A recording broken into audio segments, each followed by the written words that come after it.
දශක 3ක් පුරා මාතෘ භූමිය වෙලාගෙන සිටි කොරිරෝ ත්‍රස්තවාදී උවතුරට එරෙහිව මානුෂීය මෙහෙයුමේදී දිවිපිදු රණවිරුවන් වාර්ෂිකව සිහිපත් කරන ජාතික විජයග්‍රහණ සැමරුම් උත්සවය බත්තරමුල්ල රණවිරු ස්මාරකයේ අසලදී ආරම්භ කෙරුණේ ජනාධිපති අනුර කුමාර දිසානායක මහතාගේ ප්‍රධානත්වයෙන්.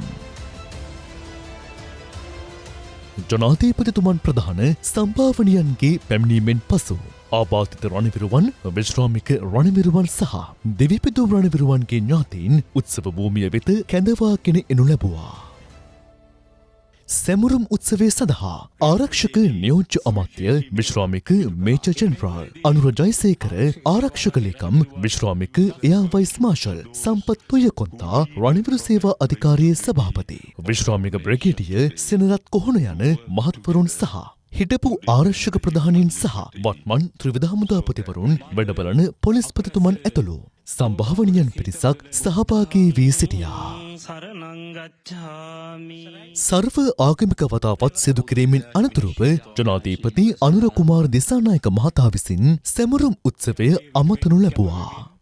දශක ගණනාවක් අපේ රට යුද්ධයකට පැටලිලා තිබුණා. ඒ යුද්ධය අපේ රටට, අපේ රටේ ජනතාවට විශාල විනාශයක් ගෙන දුන්නා. එම යුද්ධය මීට වසර ගණනාවකට පසුව අවසන් කිරීමට අපට හැකියාව ලැබුණා. අන්නෙම යුද්ධය අවසන් කිරීමේදී ජීවිත පරිත්‍යාග කරපු අපේ හමුදාවේ නිලධාරීන් සොල්දාදුවන් අද අපි සමරනවා. එතින් අද ඉතාමත් වැදගත් ඓතිහාසික දිනයක්. අප දන්නවා මේ යුද්ධය අවසන් කිරීම සඳහා අපේ සොල්දාදුවන් විශාල ප්‍රමාණයක් ජීවිතය පරිත්‍යාග කරා. මේ පෝරු පිරෙන්න උන්ගේ නම් ගහලා තිබෙනවා. මේ පෝරු වලින් පෙන්눔 කරන්නේ මේ යුද්ධය අවසන් කිරීම සඳහා ඔවුන් පෙන්눔 කරලද කැපවීමේ මහත් ව්‍යායාමයේ ප්‍රතිඵල. ඒ වගේම විශාල ප්‍රමාණයක් සදාකාලික ආබාධිත බවට පත් වුණා. අදත් අපි අතර සෙල්ලම් කරමින් අප අතර ජීවත් වෙමින් සිටිය යුතු විශාල පිරිසක් ජීවිතය මේ යුද්ධය අවසන් කිරීම සඳහා පරිත්‍යාග කරා. තමන්ගේ ඇස්, ශරීර අවයව සියල්ල පරිත්‍යාග කොට තිබෙනවා. මා හිතනවා රටක්, ජාතියක් ලෙස අපි හැමදාමත් ඔවුන් අපි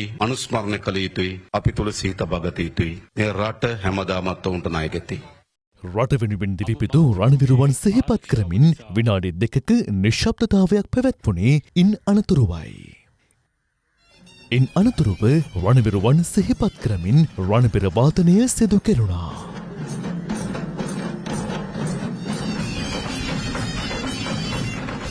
රණවිරු ස්මාරකයේ වෙත පුෂ්ප උපහාර පිදීම සිදු කෙරුණේ ජනාධිපති අනුර කුමාර දිසානායක මහතාගේ ප්‍රධානත්වයෙන්. පුෂ්ප උපහාර සිදු කිරීම සඳහා යුද ජයග්‍රහණය සඳහා නායකත්වය ලබා දුන් හිටපු යුද හමුදාපති ෆීල්ඩ් මාර්ෂල් සරත් ෆොන්සේකා, හිටපු නාවික හමුදාපති අඩ්මිරාල් ඔෆ් ද ෆීල්ඩ් වසන්ත කරන්නාගොඩ, හිටපු ගුවන් හමුදාපති marshal of the air force Roshan Gunathilaka යන මහත්වරුන් සහ ආරක්ෂක නියෝජ්‍ය අමාත්‍ය අරුණ ජයසේකර, රණවිරු සේවා අධිකාරියේ සභාපති විශ්‍රාමික බ්‍රිගේඩියර් සෙනරත් කොහොන, වත්මන් ආරක්ෂක ලේකම් විශ්‍රාමික එයා වයිස් මාර්ෂල් සම්පත් තුයකොන්තා යන මහත්වරුන් සහ වර්තමාන ත්‍රිවිධ හමුදාපතිවරුන් වැඩබලන පොලිස්පතිතුමා සහ දේශීය වෙනුවෙන් දිවිපිදු අපේත රණවිරුවන්ගේ ළගම ඥාතීන් සහභාගී වුණා.